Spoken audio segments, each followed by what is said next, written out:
तो dear student, आपका बहुत बहुत स्वागत है। आप देख रहे हैं मास्टर साहब और हमारा नाम है आयुष। तो स्टूडेंट, आज के इस वीडियो में जो टॉपिक हम लोग पढ़ने वाले हैं उसका नाम है अन्वय। आप लोगों का बहुत ज़्यादा रिक्वेस्ट आ रहा था कि सर इस टॉपिक पे वीडियो बना दीजिए। तो आज की क्लास में जो टॉपिक हम लोग सीखने वाले हैं उसका नाम है अन्वय। तो आपका क्लास में बहुत बहुत स्वागत है। तो जो भी नए बच्चे हैं चैनल को सब्सक्राइब करके बेल नोटिफिकेशन दबा दीजिए और शामिल हो जाइए फूफा जी की क्लास में। और जो चाहते हैं कि पर्सनली मेरे गाइडेंस में संस्कृत का प्रिपरेशन करें वो संस्कृत प्रो बैच को ज्वाइन कर सकते हैं। प्रो बैच क्या है, एक फुल डिटेल वीडियो बना दी है जिसकी लिंक आपको डिस्क्रिप्शन में मिल जाएगी। अब जैसे ही हम हटे, आप लोग अपने दिमाग पे ऐसे उंगली डाल रहे होंगे कि सर क्या लिख दिए हैं, कुछ समझ ही नहीं आ रहा है। ठीक है, तो आपके मन में भी ऐसा ख्याल आ रहा है तो थोड़ा सा शांत होइए। अभी हम समझाए ही नहीं हैं आपको तो फिर समझ में आएगा कैसे। थोड़ा सा पेशेंस रखिए और पूरा लेक्चर देखिए, उसके बाद तो अन्वय आप अपने पूरे मोहल्ले को पढ़ा देंगे। ठीक, तो आज जो टॉपिक हम लोग पढ़ने वाले हैं उसका नाम क्या है, अन्वय नाम है। अब अन्वय करने से पहले, मतलब सीखने से पहले, अन्वय का थोड़ा सा हिस्ट्री जान लीजिए कि क्या है, बोर्ड एग्जाम में कैसे आता है, कहाँ से आता है, कितने नंबर का आता है। ठीक, तो सबसे पहले स्टूडेंट यह जान लीजिए कि टर्म 2 के बोर्ड एग्जाम में अन्वय 2 नंबर का आएगा। कितने नंबर का आएगा? 2 नंबर का आएगा और बहुत ही आसान टॉपिक है। उसके बाद दूसरा आपके मन में क्वेश्चन होगा कि सर अन्वय किस किस चैप्टर से आएगा। तो पहला चैप्टर है चैप्टर नंबर 6 सुभाषितानी चैप्टर। दूसरा चैप्टर नंबर 7 सौहार्दम प्रकृते शोभा चैप्टर। अब आप कहेंगे सर वो तो नाटक वाला चैप्टर है, श्लोक वाला तो है नहीं, उससे भी अन्वय आएगा? बिल्कुल आएगा, क्योंकि उस चैप्टर में भी बहुत सारा श्लोक है। और लास्ट चैप्टर है चैप्टर नंबर 9 सुकत्य। तो यही 3 चैप्टर से अन्वय आएगा। समझ गए? अब चलिए स्टूडेंट जानते हैं कि एग्जाम में किस फॉर्मेट में क्वेश्चन आएगा। तो आइए जानते हैं स्टूडेंट कि सीबीएसई अंकल आपसे किस फॉर्मेट में सवाल पूछेंगे। तो जैसे ही आप बोर्ड के एग्जाम में जाइएगा तो इसी फॉर्मेट में अन्वय आपसे पूछा जाएगा। अब कैसे पूछा जाएगा वो देखिए। ये जो पहला पार्ट होगा ये श्लोक का पार्ट होगा। जो श्लोक का अन्वय पूछे वो श्लोक आपको दे देगा। उसके बाद इधर आपको ये जो दूसरा पार्ट दिख रहा है ये है क्वेश्चन। यही क्वेश्चन आपको सॉल्व करना है। और तीसरा में आपकी मदद के लिए मंजूषा देगा और यही 4 ऑप्शन को, यही 4 फिल इन दी ब्लैंक्स में आपको सेट करना है। कोई ज़्यादा मुश्किल का काम थोड़ी है, कितना आसान है। अब आइए जानते हैं कि अन्वय होता क्या है और इसको हम बनाते कैसे हैं। अक्सर आपको टीचर सीधा अन्वय बता देंगे। आप लोगों का मन में हमेशा क्वेश्चन होता है कि सर अन्वय होता क्या है, वो थोड़ा सा बता दीजिए। और जानना भी जरूरी है। ठीक है, बिना कोई टॉपिक को जाने उसको मत पढ़िए। अब आइए जानते हैं कि अन्वय होता क्या है। तो बहुत ही सिंपल सा इसका डेफिनेशन है, आपको समझ में आ जाएगा। आपसे अगर हम पूछें कि यह जो श्लोक है इसको किसने लिखा है, तो आप कहेंगे सर क्या आप सवाल कर दिए, कोई ना कोई कवि ही लिखा होगा। बिल्कुल सही, कोई ना कोई कवि ही ये श्लोक लिखे होंगे। तो आपको तो पता होगा कि कवि का जो बात होता है वो बात कहाँ तक जाता है, तीसरे दुनिया का बात होता है। सर कैसे? कवि सबको देखते हैं ना, तुम जब से मिली चारों तरफ पानी ही पानी हो गया। तो इसका मतलब क्या हुआ, चारों तरफ पानी हो गया? नहीं ना। तो श्लोक कौन लिखते हैं? कवि लिखते हैं। और कवि का जो बात होता है वो तीसरे दुनिया का होता है। तो वही श्लोक को सिंपल वे में एक्सप्लेन करना क्या कहलाता है? अन्वय कहलाता है। सही क्रम में दिखाना क्या कहलाता है? अन्वय कहलाता है। ठीक है, जिस तरह से आपके इंग्लिश के टीचर आपको पोयम को एक्सप्लेन करके बताते हैं ना, इंग्लिश में आप कोई भी पोयम पढ़ते होंगे तो उसका स्टेंजा एक्सप्लेन करके बताते हैं ना। हाँ सर बताते हैं, तो समझिए ना अन्वय कराते हैं। ओ सर ये बात है, हाँ ये बात है। सिंपल भाषा में बताना क्या कहलाता है? अन्वय कहलाता है।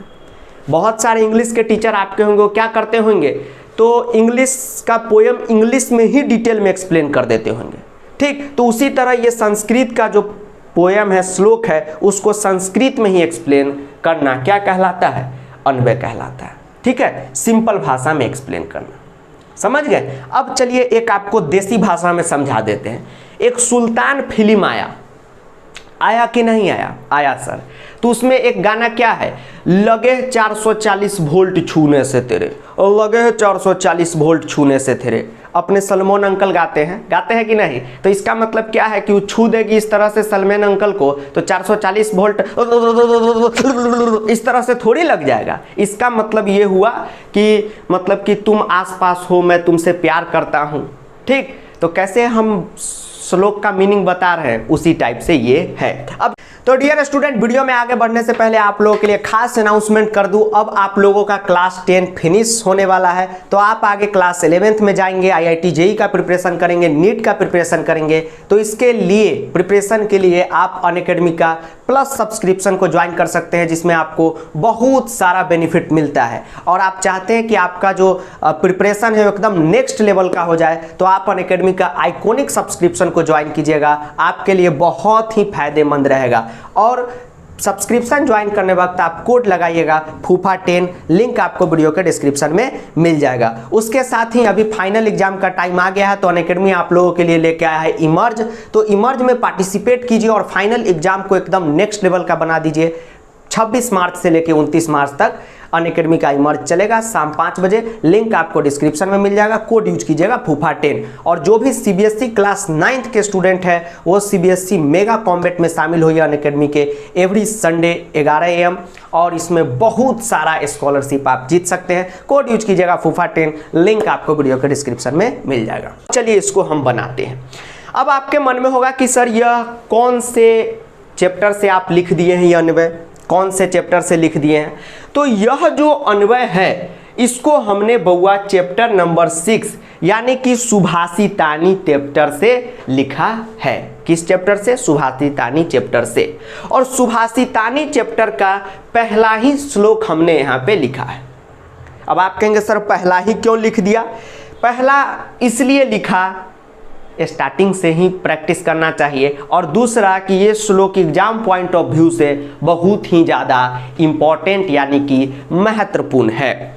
अब सबसे पहले यह जानिए कि जब भी आप अन्वय के क्वेश्चन को करें, तो एक बात अपने ध्यान में अभी से बैठा लीजिए कि बिना श्लोक का मीनिंग आए आप अन्वय को नहीं कर सकते। अरे सर क्या बोल दिए? सही बात बोल दिए। अगर आपको श्लोक नहीं आता है तो आप अन्वय नहीं कर पाइएगा। अब आपके मन में क्वेश्चन उठेगा कि सर श्लोक हमको कैसे आएगा, वो बता दीजिए। तो श्लोक आपको आएगा चैप्टर पढ़ने से। ठीक है, कोई भी नया वर्ड आपको बोर्ड एग्जाम में नहीं दिखेगा, सब पढ़ा हुआ दिखेगा। इसी को तो पठित बोधनम कहते हैं। ठीक है, तो चैप्टर जिसको नहीं याद है, चैप्टर का लेक्चर सबसे पहले जाके देख लीजिए। अब चलिए करते हैं स्टार्ट। कुछ लोग कह रहे होंगे, कहते हैं अबे गाली दे देते हैं, तू तो सिर्फ बातें बना रहा है, अबे जल्दी पढ़ा, सारी बात बताते हैं, इसीलिए फूफा जी कहलाते हैं। चलिए बढ़ते हैं आगे। आलस्यम ही मनुष्या नाम शरीरस्थो महान रिपु। इसका मतलब क्या हो गया? आलस्यम ही मनुष्या नाम, मतलब आलस जो है वही मनुष्य यानी कि आदमी का, हमारा हो या आपका हो, शरीर का क्या है? तो महान रिपु है, मतलब कि सबसे बड़ा शत्रु है। ठीक, वर्ड मीनिंग भी आना जरूरी है, तब ना आपको पता चलेगा रिपु का मतलब शत्रु होता है। समझे? और उसके बाद दूसरा है कि नास्ति उधम समो बंधु कृतवा यम नावसिदीति, मतलब कि आदमी का सबसे बड़ा बंधु कौन है? तो उधम समो, मतलब कि परिश्रम आदमी का सबसे बड़ा दोस्त है। और परिश्रम करके कोई भी व्यक्ति क्या होता है? न औसिदीति, उसी को मिला के लिखा गया है नावसिदीति, मतलब कि दुखी नहीं होता है। तो श्लोक का मीनिंग हमको क्या पता चला कि आलस जो है वो मनुष्य का क्या है? सबसे बड़ा शत्रु है, दुश्मन है। और मित्र कौन है? तो मेहनत है, परिश्रम है। और कोई भी व्यक्ति अगर इसको करता है तो जिंदगी में वो कभी भी दुखी नहीं होता है। ठीक, तो आपने देखा कि श्लोक को कैसे हमने एक्सप्लेन किया। हिंदी में, सेम उसी को संस्कृत में एक्सप्लेन करना अन्वय कहलाएगा। अब चलिए अन्वय करते हैं। यही 4 तो आपको सेट करना है। डैश ही, डैश ही, डैश ही। अब बताइए डैश ही में क्या हम फिलअप करेंगे। श्लोक में आपको क्या बताया है, आलस ही, आलस ही। तो देखिए तो यहाँ पे मंजूषा में कहीं आलस उलस है, सर आलस्यम है, तो हाँ वही हुआ, तो यहाँ पे वही फिलअप कर देना है कि आलस्यम, यानी कि आलस क्या है, इस टाइप से भी लिख सकते हैं, अब म हलंत लगा के भी लिख सकते हैं, दोनों बात एक ही है। यानी आलस ही क्या है, सबसे बड़ा शत्रु है, पढ़े थे तो आलस्यम ही। मनुष्या नाम डैश महान रिपु, डैश महान रिपु, मनुष्या नाम डैश महान रिपु, मतलब मनुष्य का डैश का शत्रु है। तो मनुष्य के किस डैश में क्या भरेंगे, फिर से समझिए, मनुष्या नाम डैश महान रिपु, मतलब मनुष्य के जो डैश में फिलअप होगा उसका सबसे बड़ा शत्रु है। तो डैश में क्या फिलअप होगा, तो सर यहाँ कविता में आप ही बताए हैं कि मनुष्या नाम शरीरस्थो महान रिपु, मतलब मनुष्य के शरीर का सबसे बड़ा दुश्मन है। तो यहाँ पे क्या भरा जाएगा, शरीर से रिलेटेड भराएगा। शरीर का यहाँ पे शरीरस्थ दिया हुआ है, सिंपल जो दिया रहे उसी को यहाँ पे क्या कीजिए, नोट कीजिए। यहाँ पे अपने मन से कुछ भी चेंजेज नहीं कीजिए। यहाँ पे हो गया शरीरस्थ महान रिपु, मतलब मनुष्य के शरीर का क्या है, ये सबसे बड़ा ढिंचक पूजा है, मतलब कि क्या है, शत्रु है। समझे। अब चलिए आगे चलते हैं। उधम समः, उधम समः डैश न अस्ति, उधम समः डैश न अस्ति, उधम समः डैश न अस्ति। इसका मतलब क्या हो गया, उधम समः डैश न अस्ति। उधम मतलब, उधम समः मतलब परिश्रम, परिश्रम के समान क्या नहीं है, क्या श्लोक में पढ़े थे सर, बंधु। तो क्या हो जाएगा यहाँ पे, बंधु फिलअप हो जाएगा, मतलब आदमी का सबसे बड़ा दोस्त कौन है, उधम समय। उसके बाद है यम डैश मनुष्य न अपसिदिति। अपसिदिति का मतलब दुखी नहीं होता है, दुखी होता है, न अपसिदिति मतलब दुखी नहीं होता है। तो यम डैश मनुष्य न अपसिदिति। अब बताइए क्या मनुष्य अपसिदिति नहीं होता है, तो यही लिखा हुआ है कृत्वा, मतलब कि मेहनत करके। तो उधम समा बंधु नास्ति, और यम मतलब यही कांड अगर करते हैं, यही काम करते हैं, तो कृत्वा यानी कि करके, तो हम क्या होंगे, कभी भी दुखी नहीं होंगे। लीजिए हमारा फिलअप हो गया 99। कोई बड़ा चीज था, कोई बहुत बड़ा इसमें कांड था नहीं, कांड था, ठीक है। बस थोड़ा सा कॉन्फिडेंस आप अपने अंदर बढ़ाइएगा। आज से क्या बढ़ाइएगा, कॉन्फिडेंस बढ़ाइएगा। क्या बढ़ाना है, कॉन्फिडेंस बढ़ाना है, चुटकी में 99 बन जाएगा। बस थोड़ा सा ये काम आपको करना है मेरे भाइयों बहनों, कि आपको श्लोक का मीनिंग जो है वो समझ के रखना है। ऐसा ना हो कि श्लोक आपको दे और पता ही नहीं चले कि श्लोक क्या कह रहा है, तो कैसे 99 कीजिएगा। कॉन्फिडेंस लाइए, हो जाएगा, ठीक है। और बोर्ड एग्जाम में कॉन्फिडेंस रहना बहुत ज़्यादा ज़रूरी है, ठीक है। अभी टर्म 1 का रिजल्ट आया है, बहुत ऐसे बच्चे को हम जानते हैं पर्सनली जो कभी भी पढ़ाई लिखाई नहीं करता है, पूरा दिन घूमता है, क्लास में भी पीछे बैठ के कॉमेडी करता रहता है क्लास में, यहाँ पे दिन में गाड़ी इधर उधर मोहल्ले में घुमाता रहता है, ऐसे फट फट फट फट फट इस टाइप से आवाज़ निकाल निकाल के वो बुलेट में लगा लगा के, और फिर भी 80% ले आता है। कैसे, तो उसके अंदर कॉन्फिडेंस है कि जाएंगे एग्जाम में, चोरी कर लेता है। तो एक कॉन्फिडेंस है ना कि कर लेंगे, करके दिखा देता है, तो मार्क्स आप लोग कहते हैं कि सर इसको तो बिना पढ़े मिल गया, उसका कॉन्फिडेंस का मार्क्स है। तो आप भी कॉन्फिडेंस लाइए, ठीक है। चलिए, तो यह यहाँ पे श्लोक का मतलब आपको पता चल गया। कैसे बना, एक बार लंदन वाली मैम की आवाज में। Hello student, I am Maclin Fernandez, sister of Jacqueline Fernandez from London University। Jacqueline heroine बन गई, मैं टीचर बन गई, बात पुरानी छोड़ो कहानी। चलो समझते हैं अन्वय किसे कहते हैं। As you see, फूफा जी Ayush whatever give knowledge of अन्वय। अब हम लोग देखेगा कि क्वेश्चन कैसे करते हैं। तो सबसे पहले तुम्हें श्लोक का मतलब आना चाहिए। मतलब आ रहा है डैश ही, डैश ही, श्लोक में क्या ही, तो आलस्यम ही, आलस्यम हमने पुट किया। मनुष्या नाम डैश महान रिपु, मतलब डैश के जगह जो आएगा वो महान रिपु होगा मनुष्य का। मतलब डैश के जगह जो भी तुम फिल करोगे वो मनुष्य का क्या होगा, महान रिपु होगा, महान शत्रु होगा। तो मनुष्य के किसका महान शत्रु होगा, तो शरीर का। ये कविता में लिखा हुआ है, श्लोक में लिखा हुआ है, तो यहाँ पे तुम शरीरस्थो फिल करोगे। ओके, उधम समो डैश नास्ति, उधम समो डैश नास्ति मीन्स डैट कि डैश में तुम जो भी फील करोगे उधम सम ना उसके जैसा कोई नहीं है। कौन है वो, बंधु। ओके, तो यहाँ पे बंधु फिलअप हो गया। यम कृत्वा मनुष्य नोपसिदिति, यम मतलब इसको डैश मनुष्य करके दुखी नहीं होगा। तो क्या करके, मेरे जुबान से ही निकल गया, क्या करके, कृत्वा यानी कि इसको करके। ओके, हो गया ये श्लोक फ्रेश। अब मैं चले London. My dear student, thank you. तो चलिए स्टूडेंट, अब हम लोग नेक्स्ट श्लोक पे चलते हैं, दूसरे चैप्टर का। अब सुभाषितानी का इसी तरह तोड़ तोड़ के आप लोग बना लीजिएगा, ठीक है। एक बात आप लोगों का जो है ना बहुत गंदा है। क्या सर, क्या गंदा है? यही गंदा है कि पहली बार आप लोग क्वेश्चन देखते हैं, अरे सर हमसे तो नहीं होगा सर, अब भाग जाते हैं। लड़िए क्वेश्चन से, थोड़ा सा बढ़ते चलिए, बढ़ते चलिए, बढ़ते चलिए, अपने आप हो जाएगा। समझ गए? चलिए, अब चलिए स्टूडेंट हम लोग चलते हैं नेक्स्ट अन्वय का प्रैक्टिस करने, ठीक है। और यह जो अन्वय है यह है चैप्टर नंबर 7 यानी कि सौहार्दम प्रकृते शोभा जो चैप्टर है उसी से यह अन्वय हमने उठाया है। अब अन्वय क्या होता है यह धीरे धीरे आपके दिमाग में घुस रहा होगा।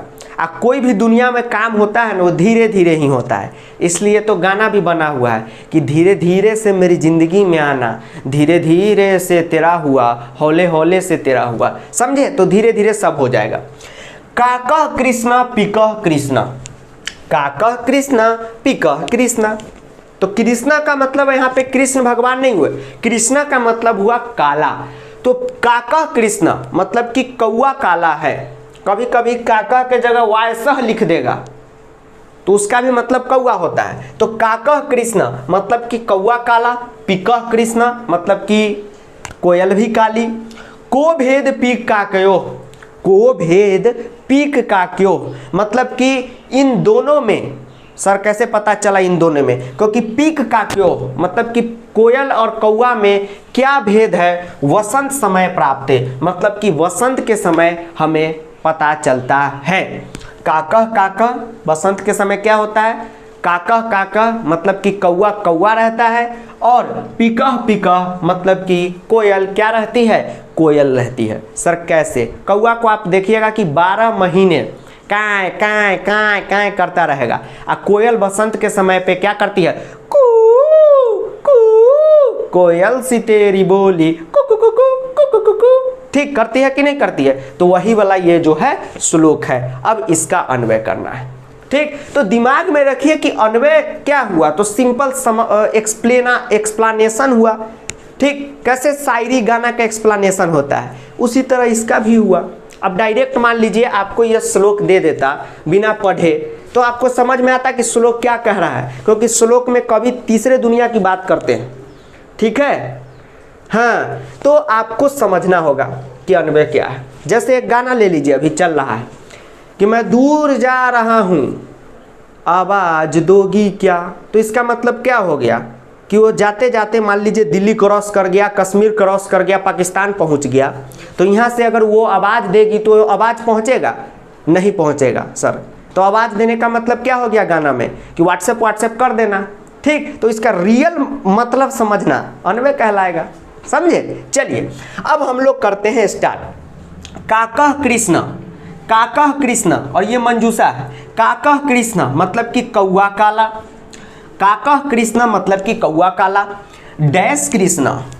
सर श्लोक में तो काकह भी कृष्ण था, अब पीकह भी कृष्ण था। सर यहाँ पे पीकह ही होगा, बिल्कुल सही। यहाँ पे क्या हो जाएगा, पीकह हो जाएगा। सर कैसे पता चला? बउआ कुछ भी नहीं है, एक बार श्लोक पढ़ के तो देखिए, सब आ जाएगा। काकह कृष्ण पिकह कृष्ण, काकह कृष्ण पिकह कृष्ण मतलब कौआ भी काला और कोयल भी काली, ठीक, दोनों दिलवाला दिलवाली। को डैश पीक का कयो, को डैश पीक का कयो, को डैश पीक का कयो डैश प्राप्त, को डैश पीक का कयो डैश प्राप्त। एकदम सिंपल है, ठीक। को डैश पीक का कयो, को डैश पीक का कयो, को डैश पीक का कयो, तो क्या हो जाएगा, को भेद, मतलब कि इन दोनों में भेद यानी अंतर, डिफरेंस क्या है। डैश प्राप्त, काकह काकह, देखिए मुंह से निकल गया, डैश प्राप्त, काकह काकह, हमेशा यही यूज हुआ, पिकह पिकह, तो यहाँ पे क्या भरा जाएगा, काकह भरा जाएगा। और बच गया हमारा क्या, बसंत समय बच गया, तो बच गया तो इसी में फिलअप होगा। फिर भी देख लीजिए, को भेद पीक का कहो बसंत समय प्राप्त, मतलब कि बसंत के समय पता चलता है कि कौन क्या है, ठीक। तो हम लोग लिख देंगे वसंत समय प्राप्ते, सी प्राप्ते तो पहले से लिखा हुआ है, नहीं बसंत समय। अब देखिए, यह श्लोक से एक बात हम आपको बताना चाहते हैं। आप यह श्लोक देखे होंगे, अन्वय का तो पूरा श्लोक का ही समझिए, बीच बीच में से हटा के फिल इन दी ब्लैंक्स पूछ दिया है, सेम श्लोक ही आपसे पूछ दिया है, ठीक। लेकिन आप एक यहाँ पे गलती क्या कर देते हैं हमेशा, कि ऐसा जब भी क्वेश्चन आता है तो आपको लगता है कि सेम श्लोक जैसा ही पूछ दिया और आप पूरा लिख देते हो, तो ऐसा गलती नहीं कीजिएगा। जब भी अन्वय बनाइएगा तो पूरा पढ़ के अंत अंत तक जाइएगा। आपका जो ये अंकल है सीबीएसई बड़ा चालू है, फंसाने का बहुत कोशिश करेगा, लेकिन फंसिएगा नहीं। क्या कहे, समझ में आया, नहीं आया सर, एक बार और सुनिए। यह अन्वय को देखने के बाद स्क्रीनशॉट मत लीजिएगा, लिखिए लिखिए, हम सब देख लिए आप स्क्रीनशॉट ले रहे हैं आदित्य, लिखिए यहाँ पे। तो इसको लिखने के बाद आपको देखने को क्या मिला कि पूरा यही सेम टू सेम है। तो ऐसा ना हो कि कभी किसी क्वेश्चन में ऐसा दो मिल जाए तो आप अगला दो भी सेम टू सेम उतार दीजिएगा, बिल्कुल गलती वैसा मत कीजिएगा, पूरा अंत तक जाइएगा। हो गया सेम टू सेम अन्वय जैसा, श्लोक जैसा, तो एकदम ही हमारे लिए क्या है, खुशी की बात है, ठीक है। चलिए अब एक 9वां नंबर चैप्टर सुकत्य से हम लोग क्या करते हैं, प्रैक्टिस करते हैं।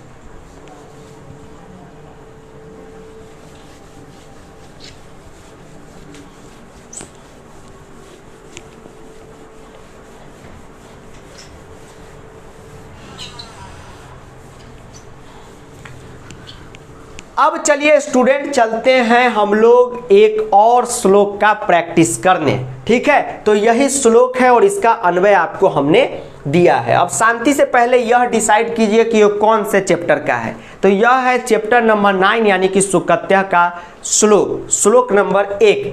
पिता यक्षति पुत्राय बाल्ये विद्या धनम महता, पितास्य किम तपस्ते इत्यु उक्ति सकृत्यगता। इसका मतलब ये हुआ कि पिता यानी कि फादर, यक्षति मतलब देता है, पुत्राय मतलब बेटा को, बाल्य मतलब बचपन में, विद्याधन यानी कि विद्या रूपी धन। याद आ रहा है कि पिता अपने बच्चे को बचपन में जो विद्या रूपी धन देता है, उसके लिए पिता से यानी कि पिता ने किम क्या तपस्ते मतलब कि क्या क्या तपस्या किया होगा, यह कह देना ही पिताजी के प्रति सम्मान जताना है, ठीक है। समझ गए? यस सर समझ गए। अरे आप ही के पिताजी अभी आपको मोबाइल दे दिए हैं 10,000 का पढ़ने के लिए, ठीक, आप पढ़ भी रहे हैं, बहुत अच्छी बात है।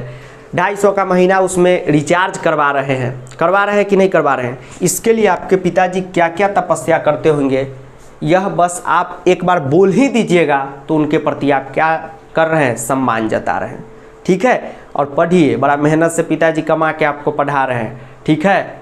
चलिए पढ़ाई कीजिए। अब करते हैं इसका अन्वय।